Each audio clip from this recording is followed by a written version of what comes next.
Karanlık, ışıklı yollardan keçmişəm. Her günü eşqimlə vurmuşam başa mən. Bu yolu qəlbimin gözüyle seçmişəm. Min gözəl arzu ile dolmuşam yaşa mən. Şairə həmişə gerektir diləklər, diləklər. Mahnıma bəzəkdir, şeirime ürəklər. Yadımdan çıxmayıb anamın laylası. Atamın zindanı dindiren çekici, dövülen demirler, mahnımın mayası, şir ağız ocağın kızaran kerpici. Çetindir devranı değişmek 5 güne. Gül çiçek görmedi, beşiğim çarpayım, ebedi azadlı saadet eşkine, gülleler altında çalındı laylayım. Hele de dillenir, dinenki şehirler, kalbimde alovu sönmeyen ağrımda, əzizdən əziz tək yaşlı igidlər, bağrımda.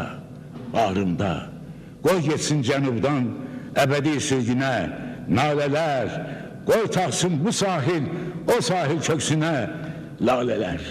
A dostlar, dostluqdur can verən sözümə, xoşbaxtı deyirəm özümə. Bakımı, Şamaxı, Naxçıvan, Qarabağ, tarixə bu adlar yazılıb şöhrətim, necə fəxr etməyim? Həmişə üzü al, meclisler başında eyleşir milletim. Çok güzel bildim, kalbimde birce an. Bu odu sönmeyen mehabbet nedendir? Hayatım, varlığım her zaman vetendir.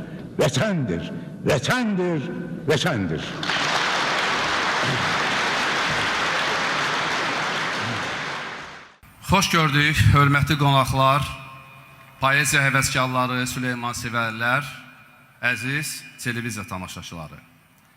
Bugün burada Respublikanın ən qabaqcıl və mötəbər ali təhsil ocaqlarından birində bu yaxınlarda yaradılmasının 75 illik yubileyini təntənə ilə qeyd edən Azərbaycan Texniki Universitetində 20-ci əsr Azərbaycan ədəbiyyatının klasiki, Sovet dövrü poeziyasının banisi, görkəmli ictimai və dövlət xadimi, sosialist əməyi qəhrəmanı, xalq şairi Süleyman Rüstəmin anadan olunmasının 120 ilinə həsr olunmuş gecəyə, Məhəbbətin şəklənir ürəyimin yarasında adlı ədəbi bədii gecəyə yığışmışıq.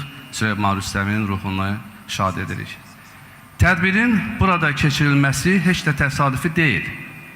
Ona görə ki, hələ 1923-cü ildə Süleyman Rüstəm o zamanlar Politexnik Texnikumunda, hazırda bu ali təhsil ocağında təhsil alıb.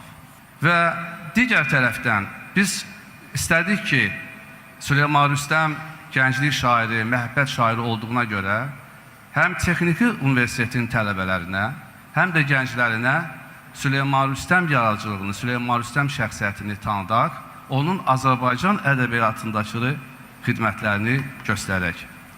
Süleyman Rüstəm yaradıcılığına münasibət bir mənalı deyil.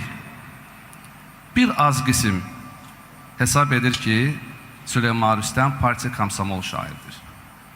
Çox qism içərisində mən də daxil olmaqla biz Süleyman Rüstəmi alovlu vətənpərvər şair, azadlıq, müstəqillik aşiqi, hürriyyət carçısı, istiqlal şairi kimi səciyyələndiririk, dəyərləndiririk.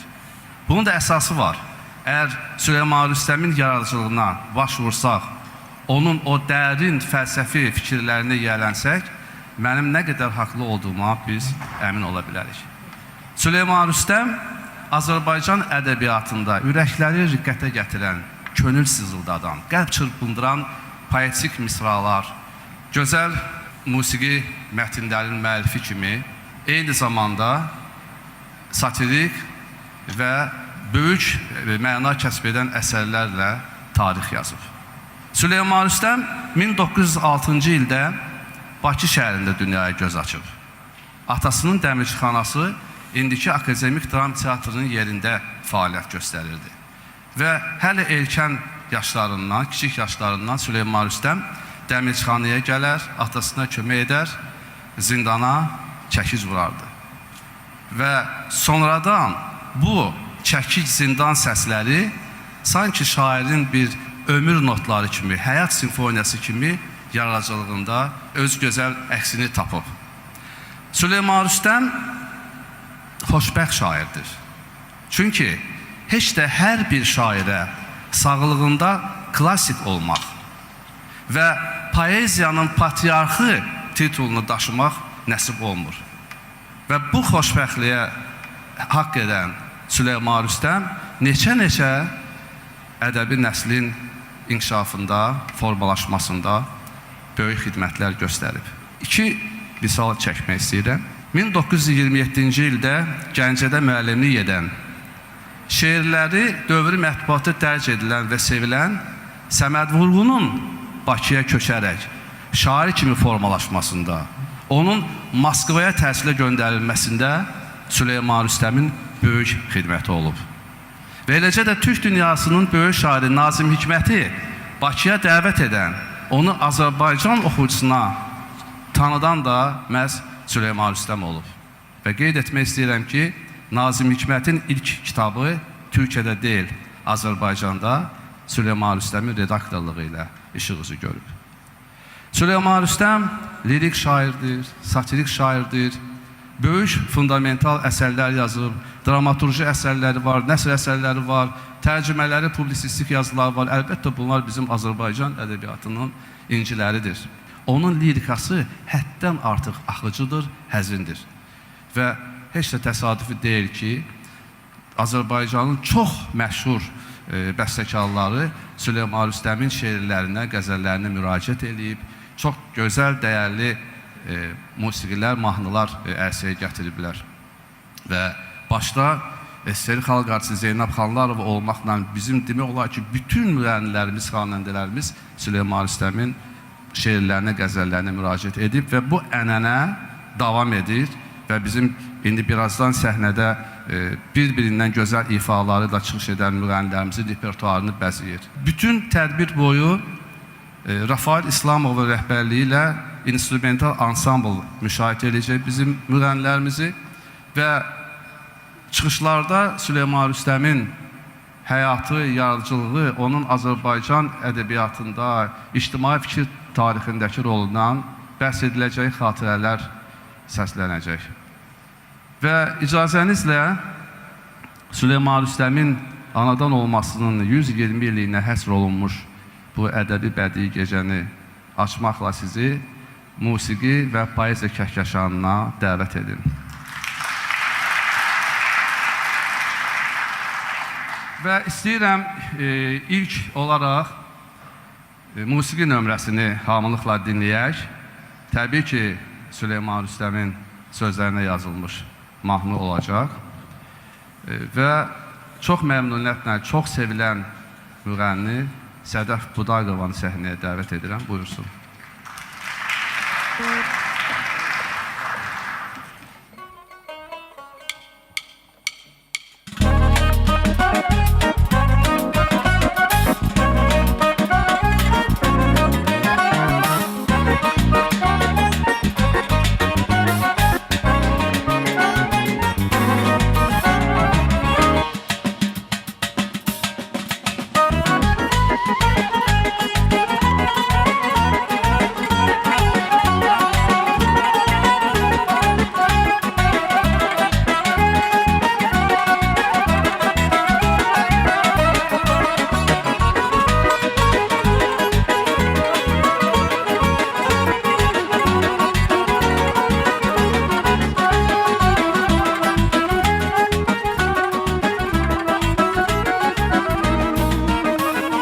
İlk bahar görününce könüller dile geldi, pervaneler ışığa, bülbüller güle geldi.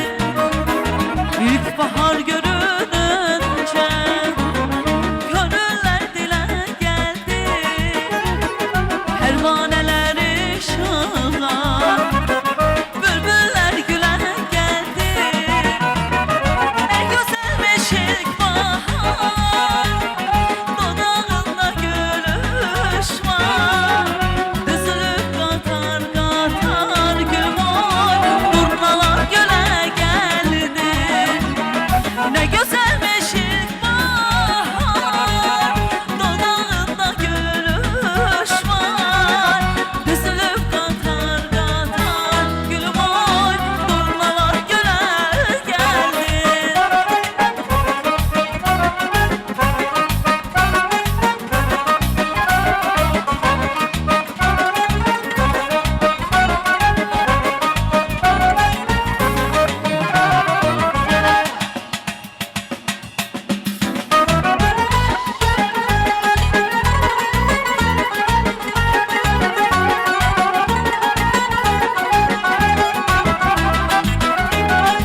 istedadlı qələm sahibi, şair, publisist, Azərbaycan Yazıçılar Birliyinin sədr müavini, Azərbaycan Mətbuat Şurasının sədri, hörmətli Rəşad Məcidi dəvət edirəm, buyursun.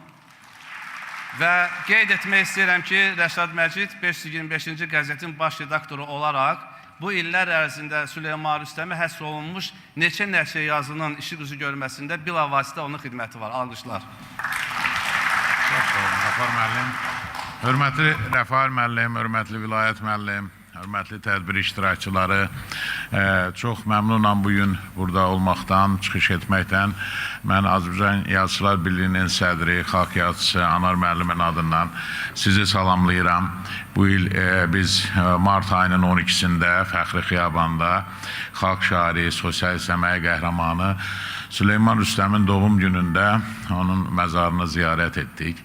Və orada Süleyman Rüstəmin Azərbaycan poeziyasına göstərdiyi xidmətlər barədə danışarkən yadımda Canar müəllim bütün Süleyman Rüstəm poeziyasının məziyyətləri barədə fikirlərini bildirdi. Eyni zamanda qeyd elədi ki, mənim ilk şəklim Süleyman Rüstəmlə olub. Mən 2 aylıq olanda Süleyman Rüstəm, atamın dostu, bizim evdə olarkən onun qucağında mənim ilk şəklimi çəkdirmişik. Həmişə ki, Canar müəllimin belə orijinal yaddaşı məni heyrətləndirdi. Azərbaycan Sovet poeziyasının samballı sütunları olan və bu il 120 illiyini qeyd etdiyimiz xalq şairi Səməd Vurğun, Rəsul Rıza, Süleyman Rüstəm, bunlar həm də yaxın dost olublar və doğrudan da indi dövrün ab-havası onların şeirlərinə sirayət etsə də, amma Azərbaycan dilinin gözəlliyi, şəhd-şirəsi məhz onların şeirləri ilə bizim nəsillərə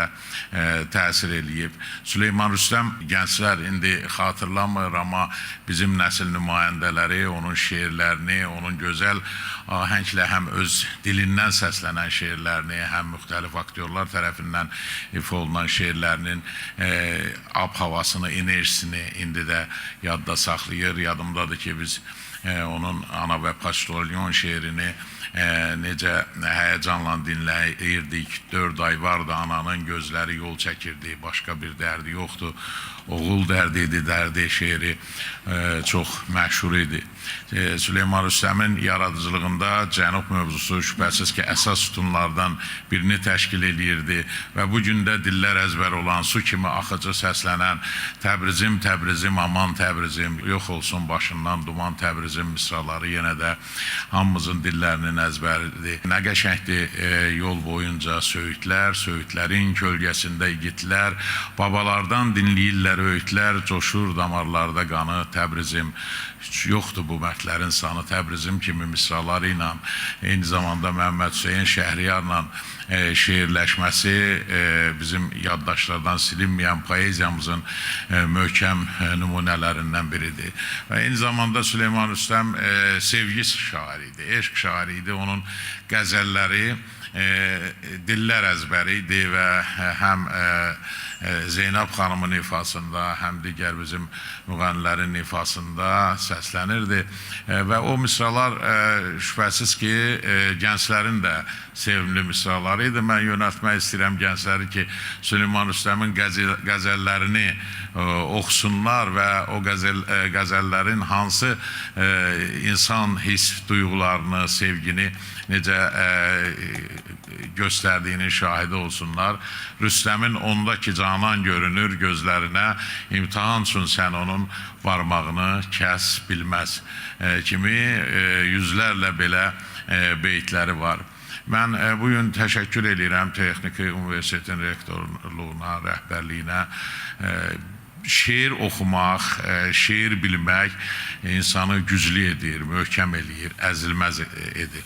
Və bugünkü tədbirdə də xalq şairi Süleyman Rüstəmin 120 illiyində onu yada salmaq, onun şeirlərini dinləmək həm də ki, gənclər üçün elə biləm içəridən daxili bir güc, enerjidir və buna şərait yaratdığına görə də tədbirin təşkilatçılarına təşəkkürümü bildirirəm. Sağ olun.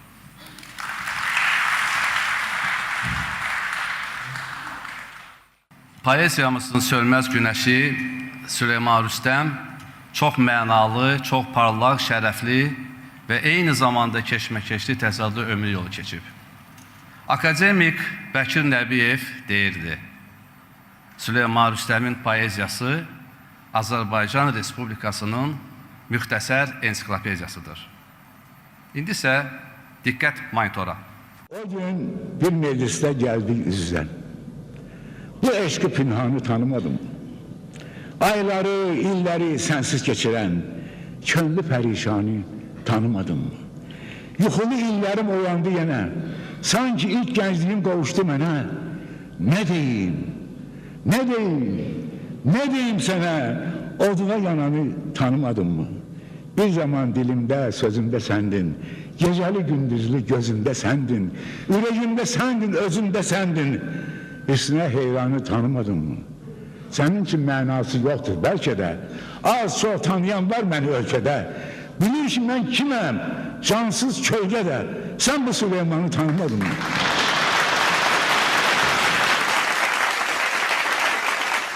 Söz yenidən musiqidindir. Şahid Əbdülkərimov, Gözəlim. İfa edir çox sevilən müğənnimiz Rövşən Əziz.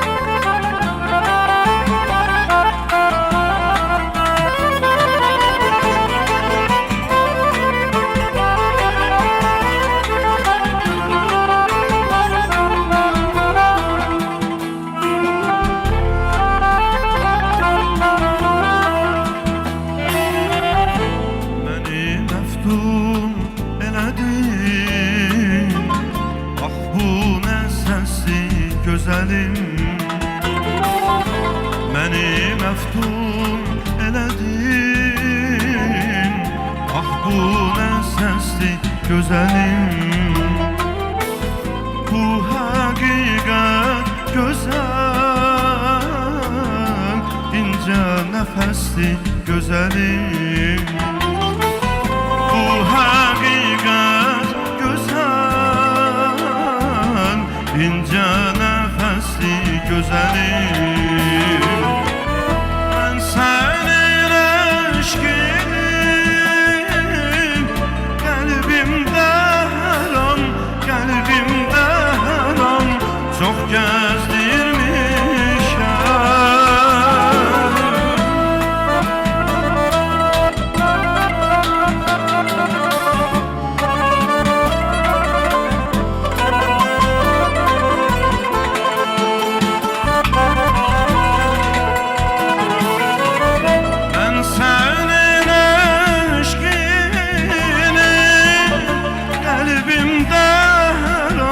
Qəlbimdə hər an çox gəzdirmişəm.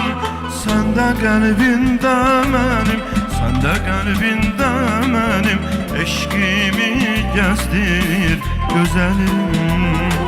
Sən də qəlbində mənim, sən də qəlbində mənim eşqimi gəzdir gözəlim.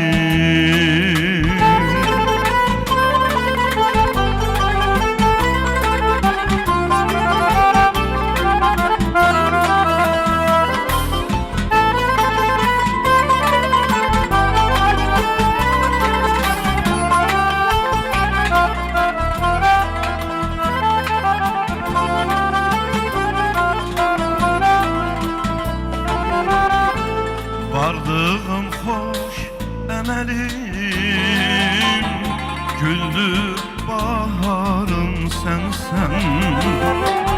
Varlığım xoş əməlim, güldü baharım sənsən.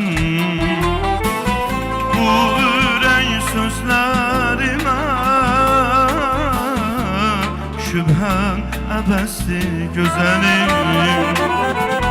Bu ürək sözlərimə şübhə əbəsli gözəlim.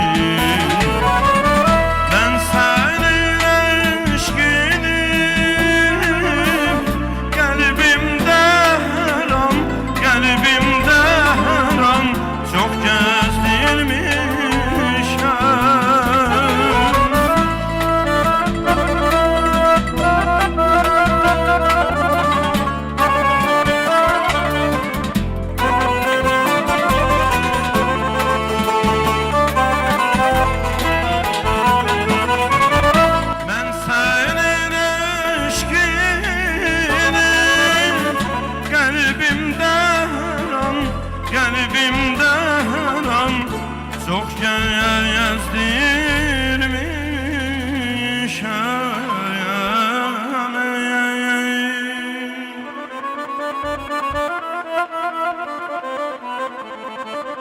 sevməyirsensə əgər,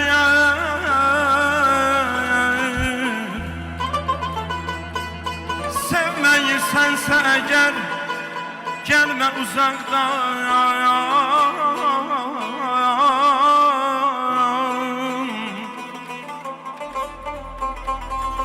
Səni görmək yenə də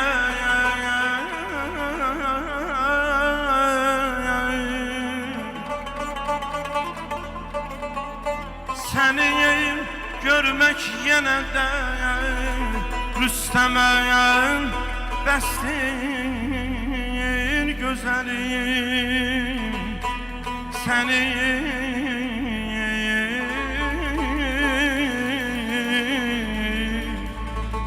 Səni görmək yenə də Rüstəmə bəsdir gözəlim, gözəlim, gözəlim. Səndə qəlbində mənim, səndə qəlbində mənim eşqimi gəzdir gözəlim. Səndə qəlbində mənim, səndə qəlbində mənim eşqimi gəzdir gözəlim. Eşqimi gəzdir gözəlim. Eşqimi gəzdir gözəlim.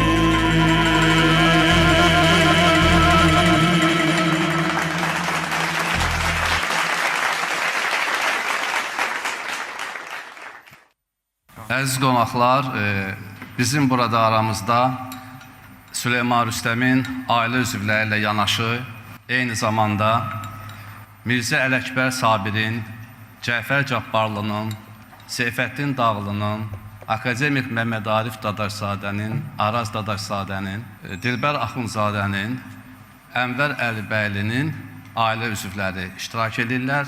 İstəyirəm onları da alqışlayasınız.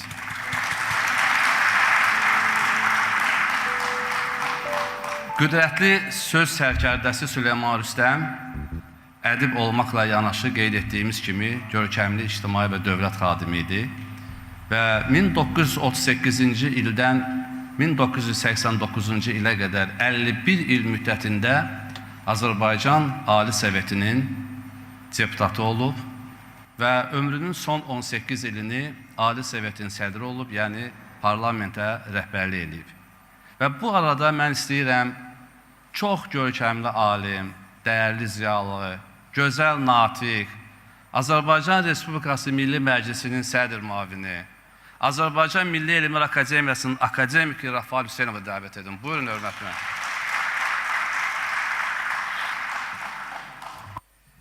Əziz tələbələr, hörmətli müəllimlər, dəyərli qonaqlar, xanımlar və cənablar. Əlbəttə ki, bugün Azərbaycanın ədəbiyyat, mədəniyyət həyatının əlamətdar bir günüdür. 20-ci yüzildə Azərbaycan dühasının yetişdirdiyi ən parlaq simalardan biri Süleyman Rüstəmin 120 yaşının tamam olduğu günlərdə onun bayramına toplaşmışıq.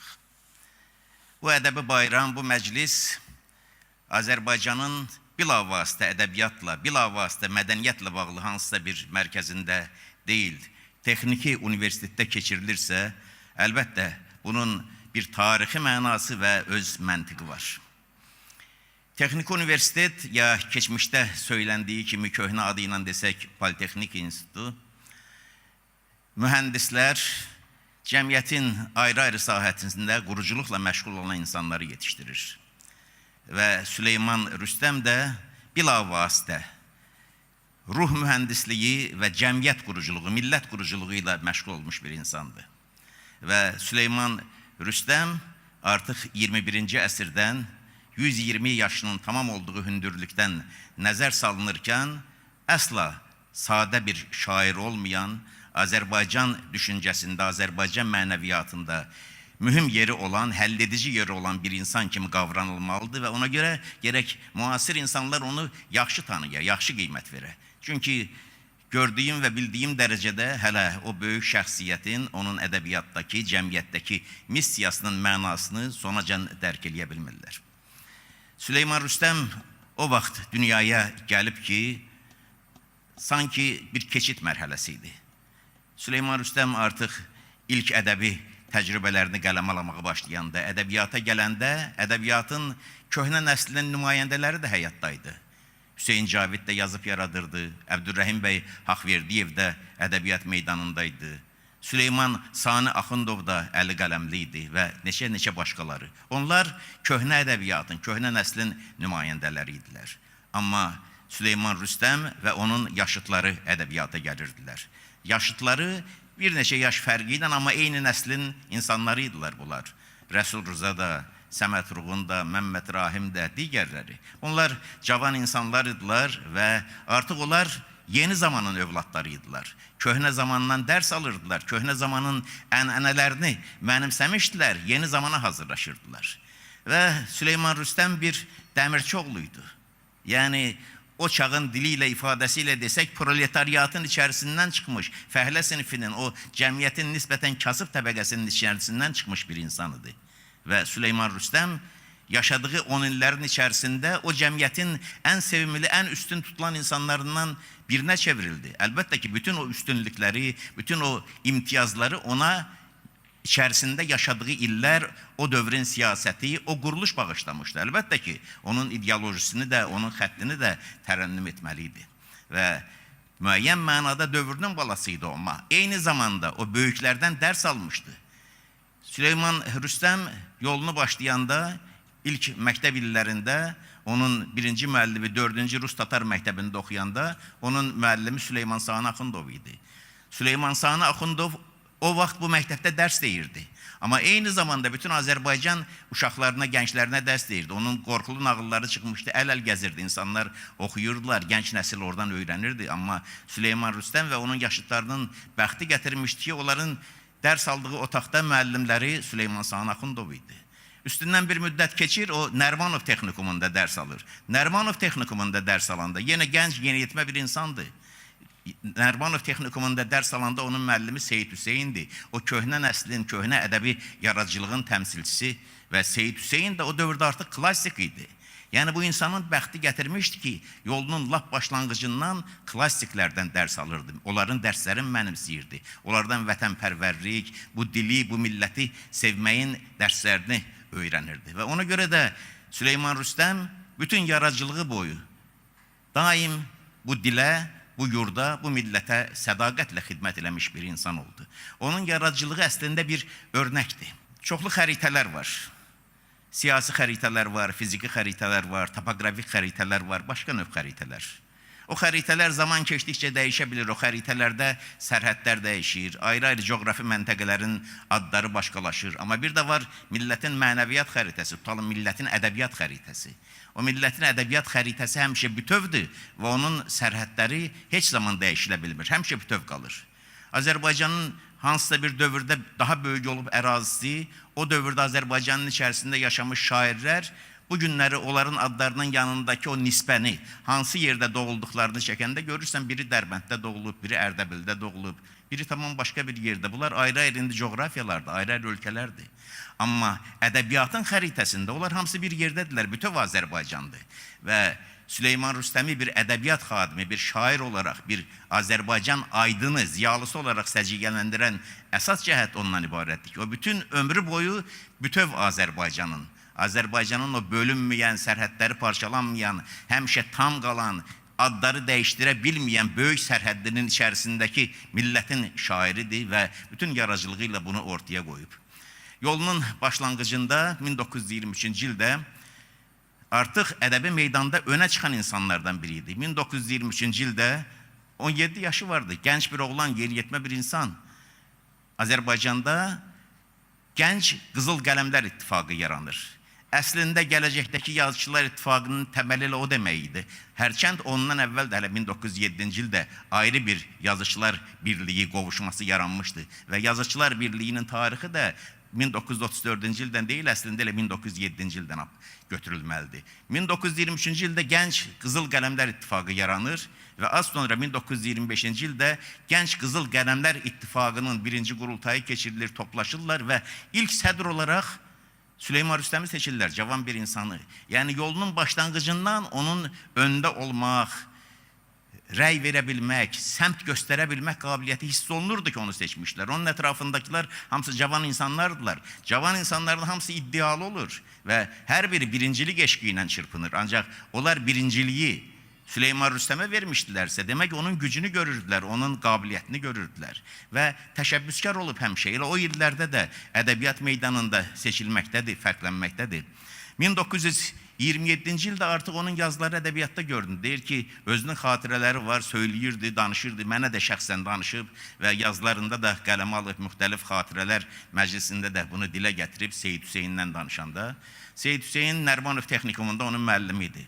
Deyir, günlərin birində mən utana-utana şeirlərimdən birini Seyid Hüseynə verdim və gözləyirdim ki, gələn dərsə, ondan sonraki dərsə nəsə deyəcək mənə o şeirlə bağlı. Heç nə demədi.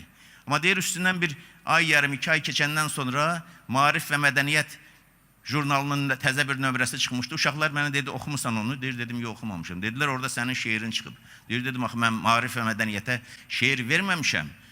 Dedi ki, yoxda çıxıb sənin. Deyir, getdim, aldım, baxdım, gördüm, həqiqətən də şeir var. Mənə bildirmədən deyir, vermişdi.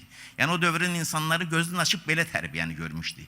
Tərbiyəni belə görmüşdü ki, əgər bir işıqlı insan varsa, öne çıxardılmalı bir şəxsiyyət varsa, bir yazı varsa, ona kömək eləmək lazımdır, ona dayaq durmaq lazımdır. Bu əxlaqı o müəllimlərindən almışdı. Və günlər keçir, günlərin birində artıq elə olur ki, bu yazıçılar birliyində daha mühüm vəzifələr tutur, o nəşr işlərinə rəhbərlik eləməyə imkan tapır. Deyir, gələndə deyir, bu arxivi qaldırdım, görüm ki, indiyəcən çap olunmuş, çap olunmamış nə var. Gördüm ki, bəyənilməyib, zəif hesab elinərək kənara qoyulmuş işlər var ki, nəşr edilməyib, dərc edilməyib. Onlardan biri də Gilan qızı adında bir əsərdir, Seyid Hüseynin əsəri. Deyir, oxudum, çox xoşuma gəldi. Verdik, Ruhullahın da oxudu, o da çox bəyəndi. Dedi, bunu dərhal nəşr eləmək lazım. Deyir, kitab çıxdı və insanların da böyük marağına səbəb oldu. Yəni, nəciblik gördüyündən, xeyirxahlıq gördüyündən, elə yolunun başlanğıcından bu xisləti artıq onun daimi, dəyişməyən keyfiyyətinə çevrilir və illər boyu onunla qalır. O illər ki, Süleyman Rüstəm Azərbaycan ədəbiyyatına, Azərbaycan mədəniyyətinə gəlmişdi, bunlar qətiyyən sadə illər deyil. Yeni quruluş yaranıb, Azərbaycan Xalq Cumhuriyyəti ömrünü başa vurub gedib, süqut edib və bolşeviklər gəliblər, Sovet quruluşu yaranıb. Sovet quruluşu yaranıb, sanki yeni bir cəmiyyət, yeni bir həyat başlanır və o illərə, o illərin içərisindəki insanlara, o illərin ruhuna 21-ci əsrin hündürlüyündən, rahatlığından deyil, o illerin içərisindən baxmaq lazımdır. Tarixi hadisələri mütləq o tarixi gedişatın içərisində qavramağa çalışmaq lazımdır. O illerin övladıydı Süleyman Rüstəm və o dövr, o şərait, o siyasət də ona bütün üfüqləri açmışdı. Ona və ətrafında olan gənclərə. Ona görə onun yaradıcılığında əgər yolunun başlanğıcında o Ələmdən Nəşyə yazırdısa və həqiqətən Ələmdən Nəşə onun həyatının bir parçasına çevrilmişdi. Çünki o kasıbçılıqdan, bir dəmirçi oğlu olmaqdan gəlib çıxmışdı, hamının varmaqla göstərdiyi, vəzifələrə seçdiyi bir insana çevrilmişdi. Bu sadə bir məsələ deyil. Ona görə də o Ələmdən Nəşyə şeirini yazmalıydı. Bu yeni dövrün tərənnümçüsü olmalıydı. Və bir mühüm məqamı da sonraki mətləblərə keçmədən deməyi vacib sayıram. Süleyman Rüstəmin bütöv yaradıcılığı ömrünü başa vurub gedib ortadadır. Və onun bütün yaradıcılığı ortada olduğuna görə ona artıq tam qiyməti vermək mümkündür. Bu şeirlərin içərisində Çox gözəl vətən şeirləri, məhəbbət şeirləri, həyatın ən müxtəlif gözəlliklərini tərənnüm eləyən və bugün də insanı riqqətə gətirən şeirlər çoxdur. Amma o şeirlərin içərisində o köhnə nəşrləri qaldıranda görəcəksiniz, təzə nəşrlərdə onlara rast gəlməyəcəksiniz. Lenin haqqında da şeir var, partiya haqqında da şeir var, oktyabr haqqında da şeir var. O dövrün, sosialist dövrünün ayrı-ayrı istiqamətlərini tərənnüm eləyən şeirlər də var. Və onları yazmalıydı. O dövrün əslində bir çoxlarını elə səmimi yazıb. O dövrün dediyim kimi ona bu imkanları, bu olqanadı, bu yüksəliş imkanlarını bağışlayan həmin dövr olub, həmin siyasət olub. Sidq ürəkdən buna inanaraq yaza bilərdi. Amma digər tərəfdən bu şeirləri Azərbaycan dilində yazıb. Bugün Azərbaycanda əhalinin sayı 11 milyona yaxınlaşır. Bugün Cənubi Azərbaycanda yaşayan Azərbaycanlıların sayı 40 milyonu aşıb keçib. Təbii ki, indiki 40 milyonu aşan, indi burada 10 milyonu aşan, 11 milyona yaxınlaşan Azərbaycanlıların miqdarı Süleyman Rüstəmin dövründə, Sovet 10 illərində nisbətən aşağı idi. Amma həmən nisbət yenə var idi. Bizdən təxminən 3 dəfə, 4 dəfə çox əhali Azərbaycanlı orada yaşayır. Amma bizim belə gözəl, saf, duru, səlis Azərbaycan dilində yaranmış ədəbiyyatımız var. Bunca gözəl inkişaf eləmiş dilimiz var. Ancaq Cənubi Azərbaycanda 40 milyondan artıq insanı arayın, axtarın. Onların arasında yazıçılar da var, şairlər də var. Ancaq bu sağlam dildə, bu göyçək dildə, bu cür mükəmməl, cilalı bir dildə onların əsəri yoxdur. Çünki məktəb görməyiblər, dərs görməyiblər. Süleyman Rüstəm o partiya haqqında yazanda da, Lenin haqqında yazanda da, oktyabr haqqında yazanda da ana dilində yazırdı. Çox gözəl bir Azərbaycan dilində yazırdı. Hətta o şeirləri yazanda da Azərbaycana xidmət edirdi, Azərbaycan dilinə xidmət edirdi. O şeirlər ola bilsin siyasi nöqteyi nəzərdən zamanını keçib qalıb dünəndə. Ancaq Azərbaycan dili nöqteyi nəzərindən onlar bugün də diridir və sabah da Azərbaycana onlar gərək olacaqlar. Hələ yolunun başlanğıcından təşəbbüskardı. O Kommunist qəzetinin ətrafında toplaşmışlar. O vaxtda Kommunist qəzeti Azərbaycan ziyallılığının toplaşdığı bir mərkəz idi. Elə bir mərkəz ki, onun bir dövlət qədər gücü vardı. İndi burada gənclər iştirak edirlər, gənclər yox, elə bunu yaşlı insanlar da bilmir, deyin bilsinlər. Deməli, vaxtıyla həmin o 30-cu illərdə Kommunist qəzetinin o ədəbi gəncliyin, ədəbi ümumiyyətlə ziyallılığın mərkəzi olduğu bir vaxtda Azərbaycanın müəyyən mənada düşüncə mərkəzi olduğu çağlarda o yalnız siyasi bir qəzet deyildi. Həm də ziyallıları toplayan bir mərkəz idi. Demək, Azərbaycan dilinin orfoqrafiyasında dəyişikliklər etmək haqqında qərar qəbul olunur. Sizə deyim ki, müxtəlif vaxtlarda orfoqrafiyada dəyişiklik etmək haqqında qəbul edilən qərarlar heç də son dərəcə ağıllı adamlar tərəfindən qəbul edilmir. Elə onların çox zaman qəbul edilməməli, imtina edilməli tərəflər olur. Necə ki, bir müddət əvvəl də belə bir şeylər, təşəbbüslər olmuşdu. 30-cu illərdə qərar qəbul edilir və Nazirlər Kabineti, Nazirlər Şurası o zaman təsdiq eləyir bunu. Bilirsiniz ki, bu dillə bağlı qaydalar da Nazirlər Şurası təsdiq eləyəndən sonra mütləq o cür yazıb pozmalısın. Və məktəblərdə, ayrı-ayrı yerlərdə başlayırlar bu qaydalara əməl eləməyə. Ancaq Kommunist qəzeti köhnə orfoqrafiya ilə, bunların bir çoxunu qəbul eləmədiyinə görə əvvəl necə yazırdısa o cürə yazmağa davam edir. 1 gün, 5 gün, 3 gün görürlər ki, yox elə Kommunist qəzeti əvvəlki qaydada çıxır və baxmayaraq ki, Nazirlər Şurasının qərarı vardı, o qaydalar qalır kərarda. Yəni, bu qədər gücə malik idi, mənəvi gücə malik idi. Və orada əsas simalardan biri Süleyman Rüstəm idi ki, o gəncliyi toplayan, gəncliyi yönəldən və o təsadüfi deyil ki, məhz o dövrdə onu vəzifələrə seçirlər, katib seçirlər, sədr seçirlər ən müxtəlif təşkilatlarda. Süleyman Rüstəmin şəxsən mənə söylədiyi bir xatirə vardı. Mənə söylədiyi ona görə deyirəm ki, bunu yazıb, amma yazmağının daha geniş təfərrüatlarını mən zamanında sormuşam. 1929-cu ildə Azərbaycanın bir nümayəndə heyəti gedir Tiflisə, Yerevana, o zaman demək Zaqafqaziya yazıçılarının bir görüşü olur və Azərbaycan Parnası adlandıra biləcək bir şəkil qalıb. Şəkildə Azərbaycanın dahiləri oturublar. O insanlar ki, o zaman hamısı bir-biri ilə həmkar, gecə-gündüz bir yerdə olan, zarafatlaşan, oturub duran insanlar. Amma bugün hamısını zirvələr kimi gördüyümüz insanlar. Mirzə Cəlil də oradadır, Hüseyin Cavid də oradadır, Əbdürrəhim bəy Haqverdiyev də oradadır, Xəlil Əfəndizadə də oradadır, Seyid Hüseyin də oradadır, Əhməd Cavad da oradadır, Cəfər Cabbarlı da oradadır, Mikail Müşfiq də oradadır. Süleyman Rüstəm deyirdi ki, bu Cəfər Cabbarlının Biləcərdən o yana birinci dəfə səfəri idi, gedirdi ilk dəfə.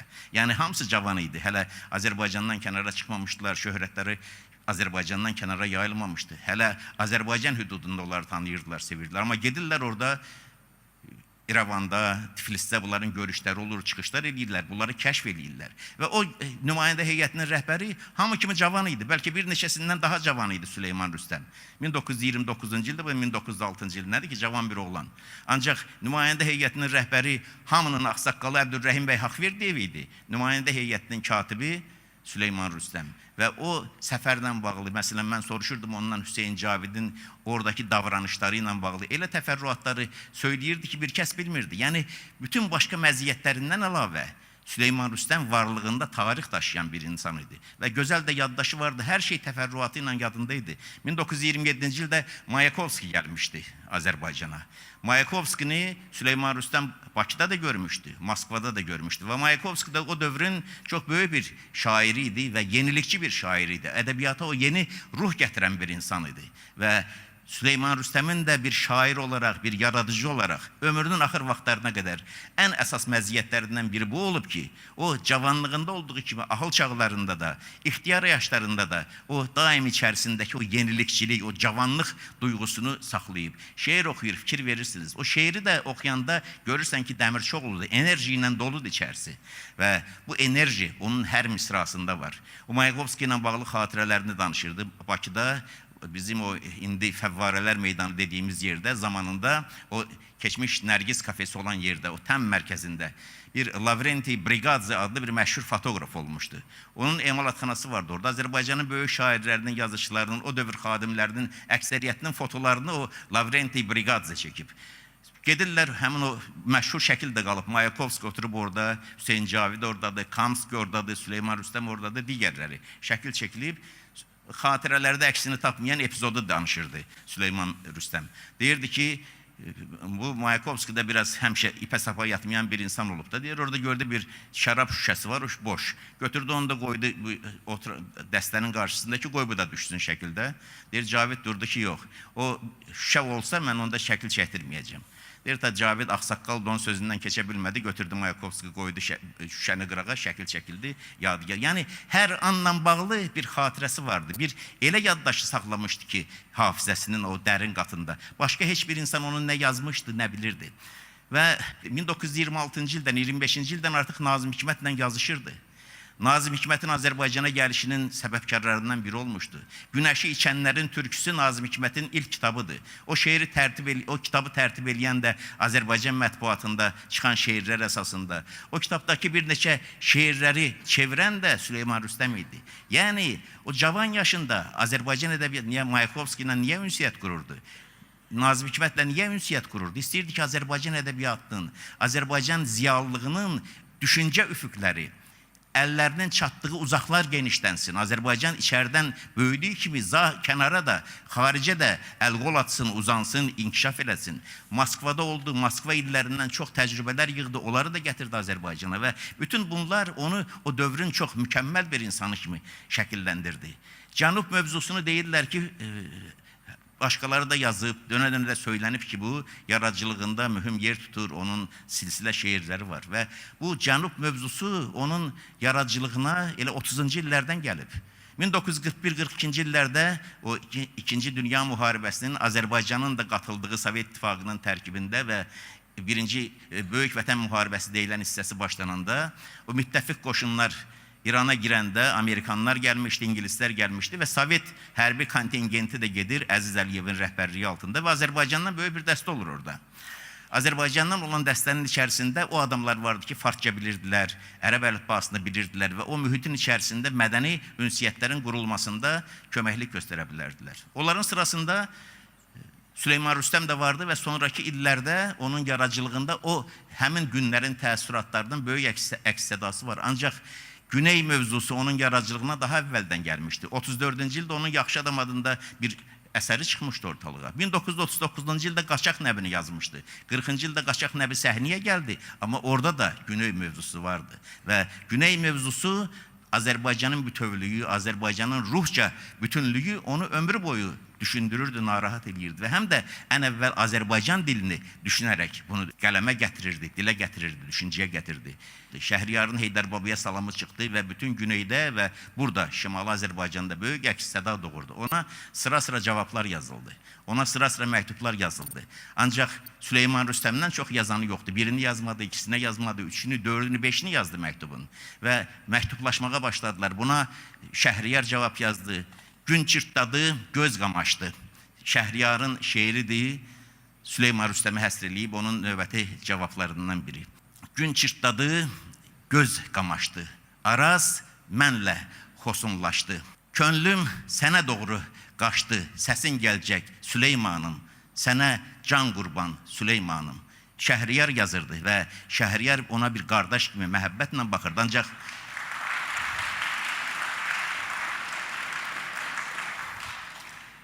Süleyman Rüstəm də ona məhəbbətin bağrımdadır Şəhriyar, ürəyimdə ağrıdadır Şəhriyar deyirdi.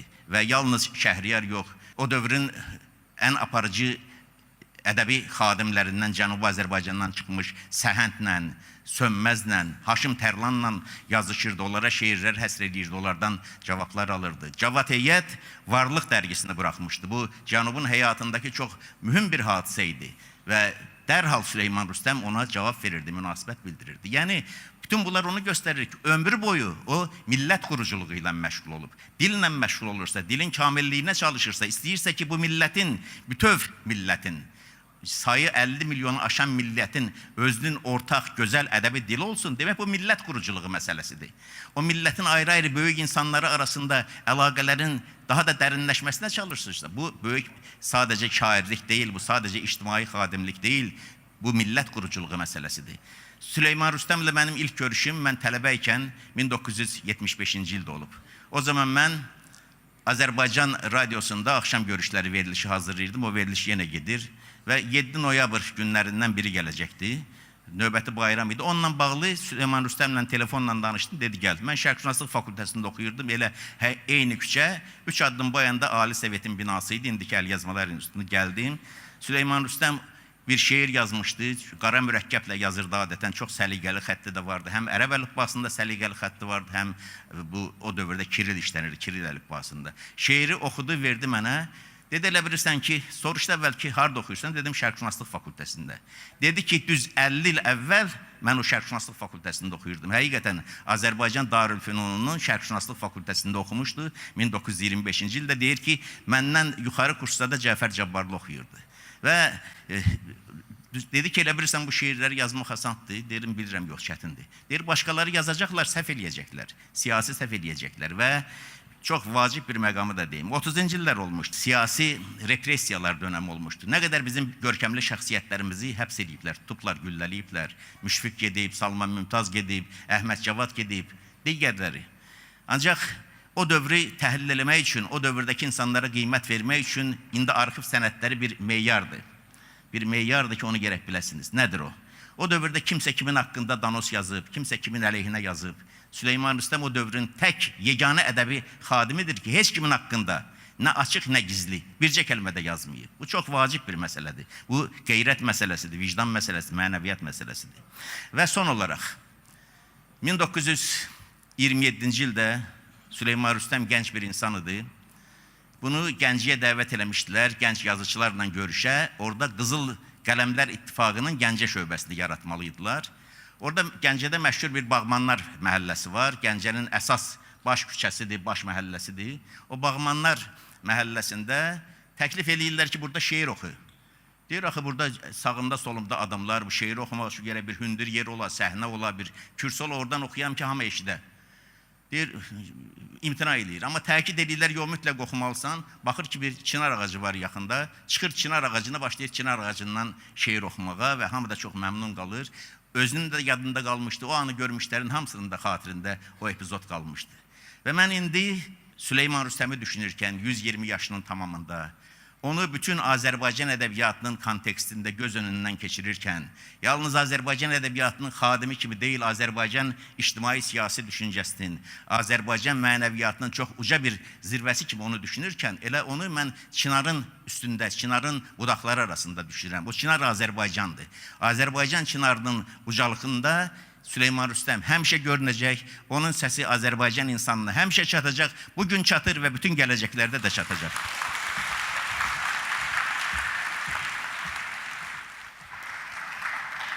Rafael müəllim, çox sağ olun, çox dolğun, çox maraqlı çıxışa görə yeni detallar, yeni faktlar oldu ki, biz özümüz də, elə mən də bundan çox məmnun qaldım. Və söz musiqinindir. Əlbaba Məmmədov, Yanan Ürəyim, ifa edir çox gözəl xanəndəmiz Hüseyn Qədir.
Ülvi şəxsiyyət sahibi olan Süleyman Rüstəmin şeirlərində öz doğma respublikasının, xalqının müstəqilliyinin əldə edilməsi, azad yaşaması, arzusunda olduğunu görmək mümkündür. Onun cəsarətlə yazdığı misralar, qəlbi vətən eşqi ilə alışıb yanan, millətini öz saadəti kimi saadətdə bulunan, hür görmək istəyən vətən aşiqinin istəkləri, qəlb çırpıntıları kimi səciyyələndirir. İndi isə diqqət monitora Ulu Öndər Heydər Əliyevin Süleyman Rüstəm haqqında fikirlərini birlikdə baxaq. Süleyman Rüstəm də Komsomol şeiri yazıb, Sovet İttifaqı yazıbdır. Amma nə qədər bizim bu xalqımızı oyatmaq üçün bu Təbriz nətər deyərlər, həsrəti ilə şeirlər yazır. Onun o Şəhriyarla yazıları, onun o Səhəndlə yazıları, onlar hamısını bunları unutmaq olar mı? Ne olsun ki indi bu Komsomol haqqında da yazıb? Kim yazmayıb Komsomol haqqında? Elə bunların hamısı Komsomolda olub da. Bax Kürüm, bax Arazım, bax Kürüm, bax Arazım, bax sağına, bax soluna, bax sağına, düşməni al caynağına, daş köpürüb daş Arazım, mən sənə yoldaş Arazım. Köpürüb daş və ərit dalğanda, keçmişin qanlı məzar daşlarını, qan deyən kəsləri tez durma kilit dalğanda, onların çırp yerə dik başlarını, at bu xalqım kimi boy, tanısınlar səni qoy, sahilin şənliyə dönsün Arazım, yatların qəndiri sönsün Arazım, baş Araz, daşqın Araz, daş Araz, daşqın Araz, sənə coşmaq yaraşır xan Arazım, birlik uğrunda vuruşmaq yaraşır can Arazım. Ne kadar değerli sözler. Bəs bu insanları unutma olar mı? Süleyman Rüstəm kim adam, Səməd Vurğun kim adam. Bunlar 10 illərlə yetişiblər. Azərbaycan tarixi bunların tarixidir, bunların həyatıdır.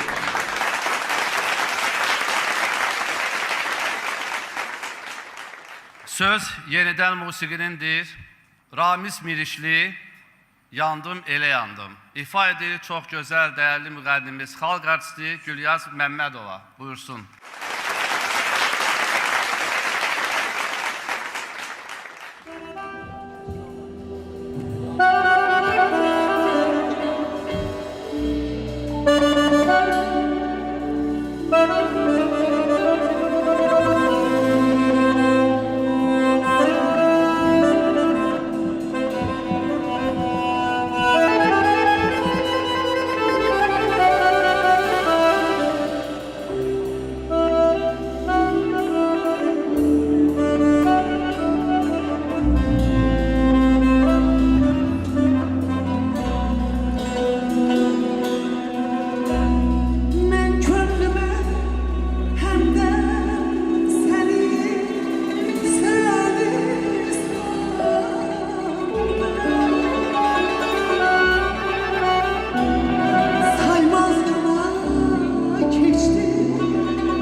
hər zaman şeirlərindəki sərt misralarını düşmənlərin bağrına güllə edən, yurdunu daim qəm-qüssədən, kədardan uzaq görməyə vərdiş edən, vətənini cənnət məkan hür görmək istəyən Süleyman Rüstəm, Qarabağ hadisələri fonunda əsl Azərbaycanlı kimi bizə əl qaldıranın çiynində başı qalmaz, qanlı zilin ocağında daş üstə daşı qalmaz deyə oğul və qızlarımızı vətən torpaqlarının, Qarabağın müdafiəsinə səfərbər edirdi.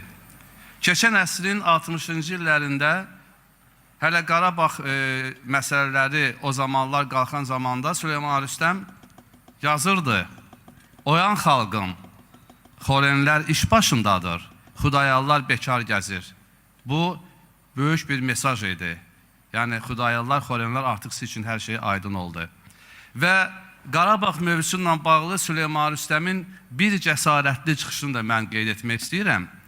1988-ci ildə Ali Sovetin sesiyasında Qarabağ məsələsi müzakirə olunurdu və parlamentin sədri kimi Süleyman Rüstəm parlamentə, yəni sədrliyi Süleyman Rüstəm edirdi və o bir Azərbaycanlı olaraq, bir doğrudan da əsl elə Süleyman Rüstəm olaraq Qarabağın əzəli, əbədi Azərbaycan torpağı olmağıyla bağlı öz Qarabağ şeiri ilə dünyaya car çəkir, bəyan edir.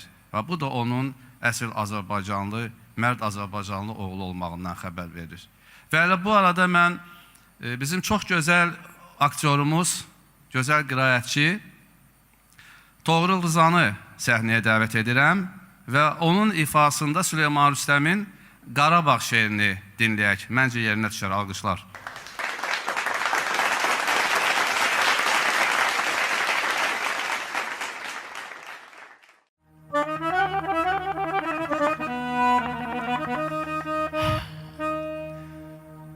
Sən mənim doğru görən göz bəbəyimsən Qarabağ. Öz canımsan, ciyərimsən, ürəyimsən Qarabağ. Baxaraq hüsnünə hər yerdə məhəbbət görürəm. Ömrü ağ günlü könüllərdə saadət görürəm. Sözü xoş, nəğməli dillərdə həqiqət görürəm. Zirvəsi qarlı dağımsan, dayağımsan Qarabağ. Əbədi şölə saçan, çılçırağımsan Qarabağ. Yadigarsan babalardan bizə ey şanlı diyar.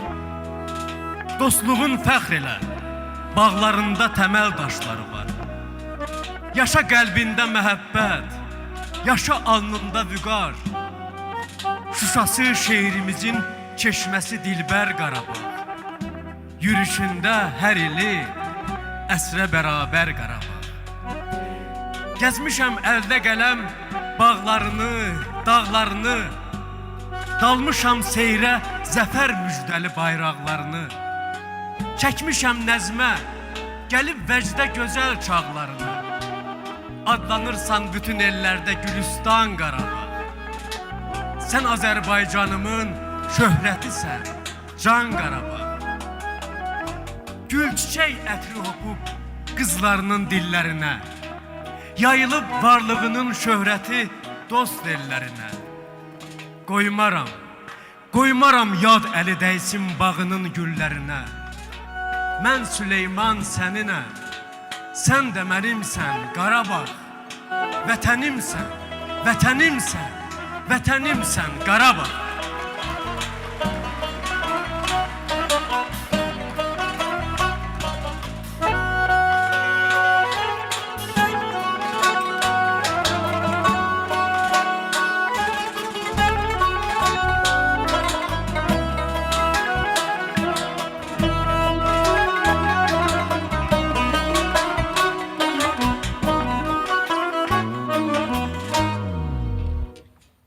İndi isə söz musiqinindir. Zeynəb Xanlarova, bəs nə deyim, ifa edir Rasim Səfər.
Diqqət yenidən monitora.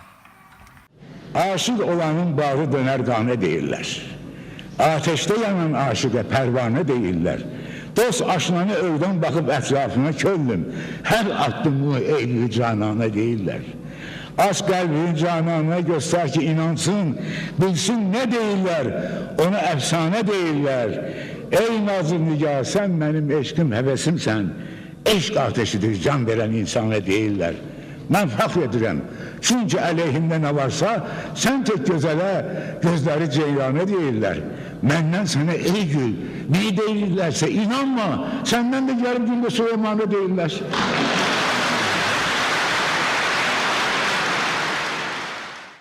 Eşqinə gülləri, çiçəkləri, bülbülləri şahid çəkən, adına nəğmələr qoşan, eşqi dünyada sədəqə kimi qəbul etməyən şair, günəş qədər sevdiyi cananına könül verərək məhəbbətini sanki ürək qanı ilə misralara köçürür, qəlb çırpıntılarını sevgilisinə çatdırırdı. Elə bu mövzudan bir qəzəl də mən desəm, məncə yerinə düşər. Olmasın hicrində bu, könlüm pərişan neyləsin? Etməsin öz canını, canana qurban neyləsin? Gəlməsə gül eşqinə, sevdalı bülbül gülşənə, solmasın şən nəğməsiz, gülşən, gülüstan neyləsin? Gəl-gəli yar söyləməkdən, mən yoruldum gəlmədim. Sən özün oldun səbəb hicrana, hicran neyləsin? Özgə bir gül üzlüyə, versəm könül ey bivəfa, sən özündən küs, günahkarsan, bu Süleyman neyləsin?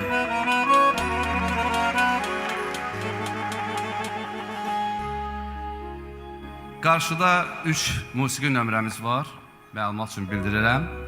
İndi isə məmnuniyyətlə səhnəyə çox sevilən bir müğənnini dəvət edirəm, Sərxan Binnəcarəni və o sizin üçün Rauf Hacıyevin Bahar Sənsiz mahnısını ifa edəcək.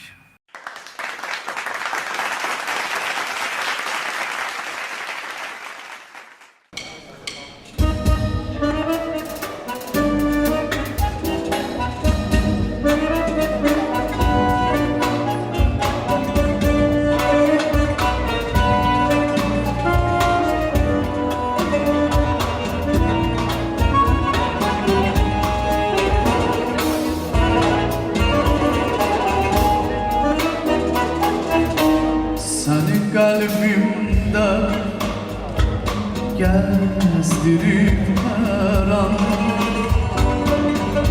eşkimiz görmesin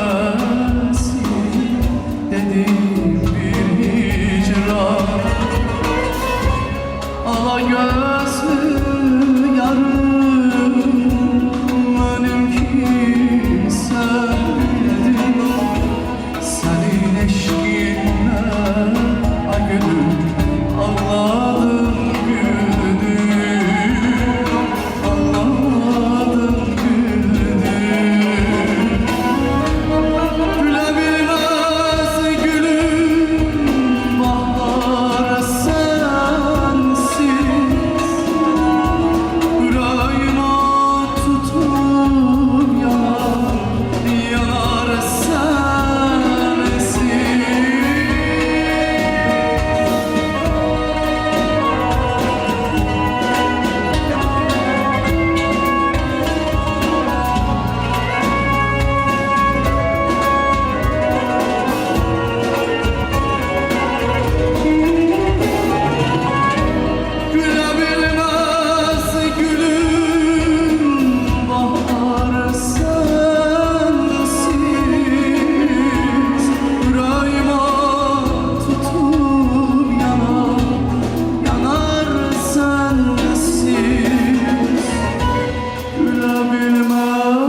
senden ey canan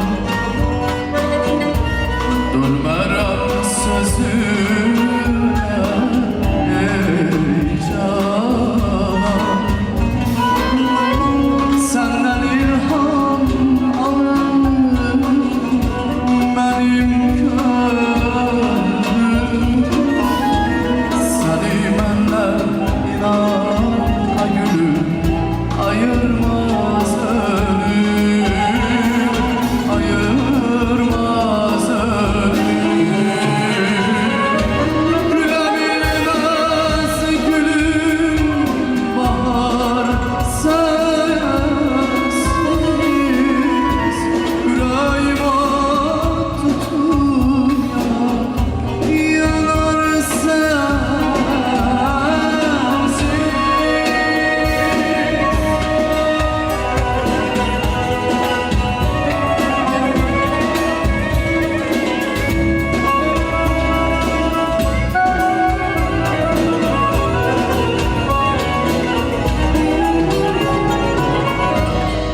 Gülebilmez gülüm bahar sensiz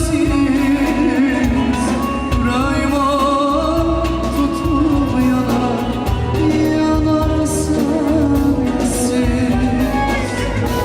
Gülebilmez gülüm bahar sensiz Yüreğime tutup yanar sensiz Gülüm sensiz Yüreğime tutup yanar sensiz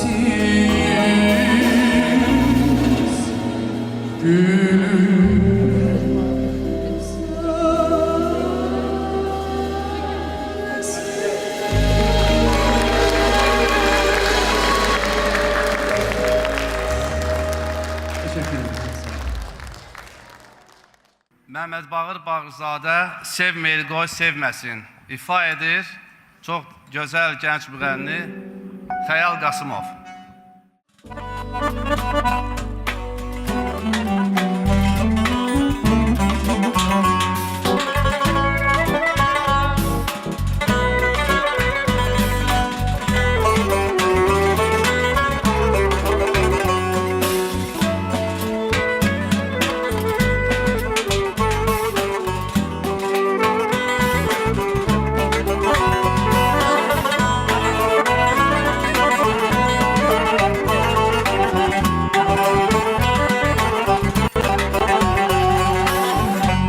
Küstü yar menden nihayet Sevmeyir koy sevmesin Eylemez gönlüm şikayet Sevmeyir koy sevmesin Sanmasın canan onun için Gözlerim kan yaş döker Tapmaran olsun saadet Sevmeyir koy sevmesin Çattırın dostlar vefasız Dilbere sonar zonum Çekmesin elden tecalet Sevmeyir koy sevmesin Çattırın dostlar vefasız Dilbere sonar zonum Çekmesin elden hecalet Sevmeyir koy sevmesin Sevmeyir sevmeyir Sevmeyir koy sevmesin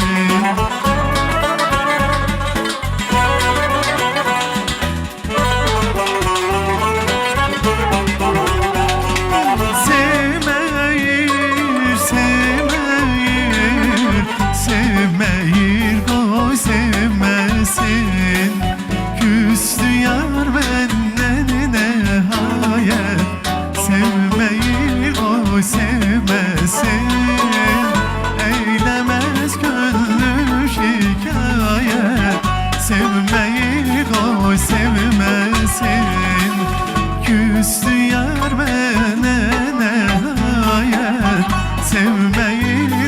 sevmesin.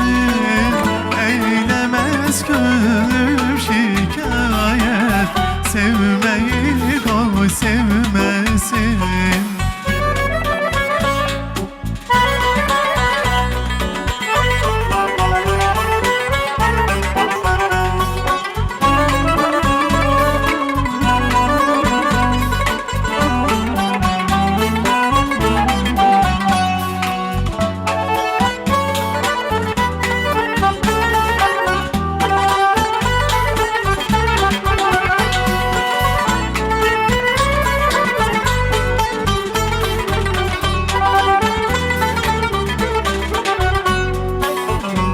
Şeyle verdim könlümü ben, senetimden razıyam. Bilmerem bir özge şöyle, sevmeyi koy sevmesin. Sanmasın canan onun için, gözlerim gad yaş döker. Tapmaram olsun saadet, sevmeyi koy sevmesin. Çattırın dostlar vefasız, dilbere sonar sonu. Çekmesin elden hecalet, sevmeyi koy sevmesin. Çattırın dostlar vefasız, dilbere sonar sonu. Çekmesin elden hecalet, sevmeyi koy sevmesin.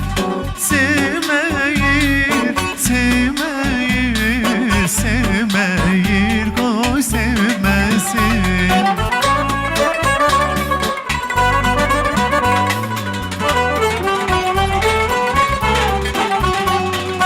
Sevmeyir, sevmeyir, sevmeyir koy sevmesin. Küstü yar benden nihayet, sevmeyir koy sevmesin. Eylemez gönlüm şikayet, sevmeyir koy sevmesin. Küstü yar benden nihayet, sevmeyi koy sevmesin. Eylemez gönlüm şikayet, sevmeyi koy sevmesin. Sevmeyi koy sevmesin. Sevmeyi koy sevmesin.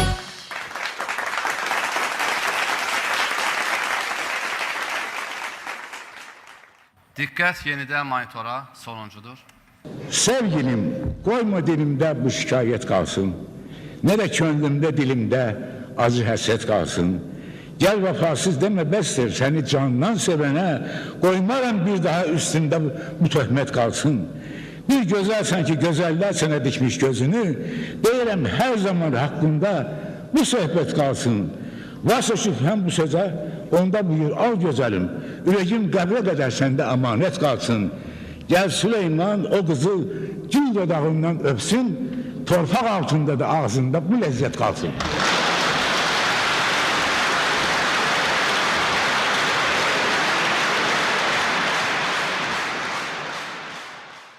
Nəhayət sonuncu ifa. Yenidən Rasim Səfəri səhnəyə dəvət edirik. Çox ritmik bir mahnı ilə tədbirimizə yekun vururuq. Baxdın çəkildin, buyursun.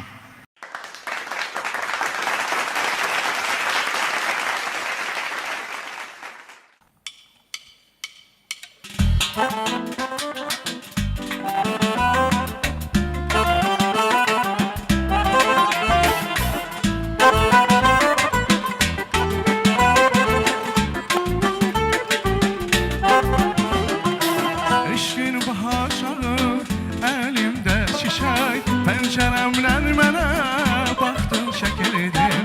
Eşkin bahar çağı, elimde çiçek, penceremden mənə baxdın çəkildin. Göründü bir an, bu mudur vəfa?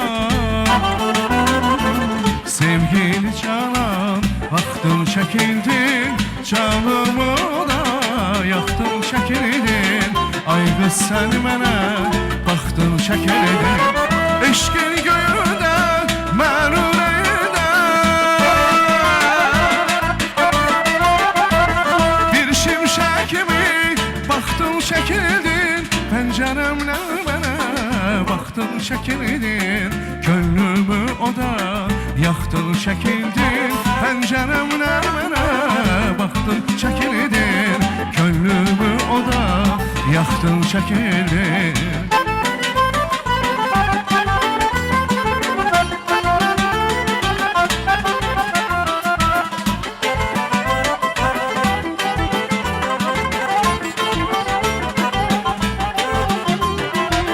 Qanın qaynaşağı, ey yüzü göyşək, qəlbimə su kimi axdın, çəkildin. Qanın qaynaşağı, ey yüzü göyşək, qəlbimə su kimi baxdın, çəkildin.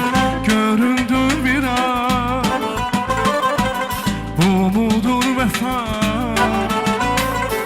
Sevgili canan, baxdın, çəkildin. Canımı da yaxdın, çəkildin.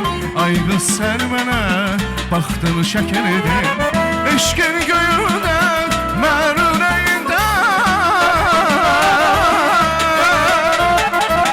Bir şimşək kimi çaxdın, çəkildin. Pəncərəmlə mənə baxdın, çəkildin.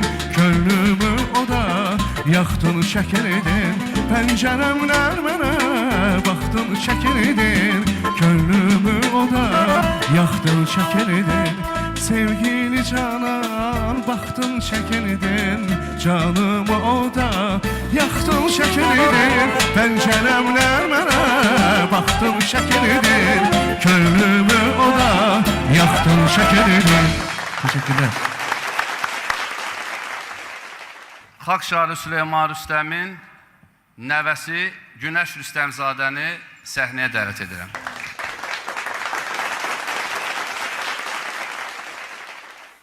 İlk növbədə sizə, şəxsən sizə dərin təşəkkürümü bildirmək istəyirəm. Ona görə ki, bu tədbirin hazırlanmasında ən çox iş görən insan siz idiniz. Çox sağ olun. Hamınız tanıyırsınız. Bir də tanıyaq bizim hörmətli əməkdar jurnalistimiz Qafar Əskərzadə. Çox sağ ol, əziz qardaşım. Tədbirdə qonaq qismində iştirak edən bütün tələbələrə çox sağ ol demək istəyirəm. Təhsildə yeni uğurlar sizə hamımıza arzulayıram. Politexnik Universitetin rektoru başlı olmaqla bütün heyətə, kim bu tədbiri hazırlayıb, hamısına çox sağ ol demək istəyirəm.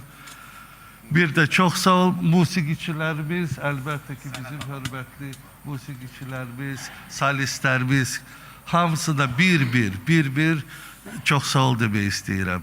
İnşallah il ərzində daha tədbirlər də olacaq. Qafar müəllim, onu da qeyd eləmək istəyirəm. Rafael müəllim deyirdi bu Süleyman Rüstəmdən, Süleyman Rüstəmin Şəhriyarla yazışması.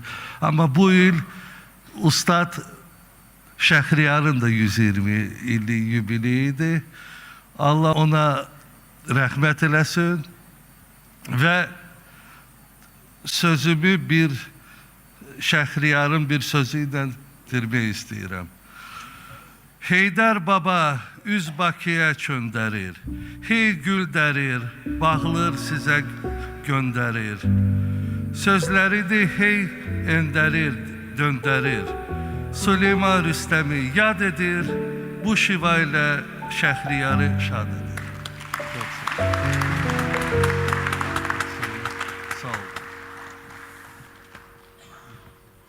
Hörmətli qonaqlar, poeziya həvəskarları, Süleyman sevərlər, əziz televiziya tamaşaçıları. Beləcə, qısa zaman çərçivəsində 20-ci əsr Azərbaycan ədəbiyyatının çox nəhəng klassiki, xalq şairi, sosialist əməyə qəhrəmanı, görkəmli ictimai və dövlət xadimi Süleyman Rüstəmin sənət, şeir dünyasının, musiqi kəhkəşanının seyrinə daldıq, şairin ruhunu ehtiramla yad etdik. Mən isə şairin ruhuna dualar söyləməklə tədbirimizi bağlı elan edirəm. Çox sağ olun.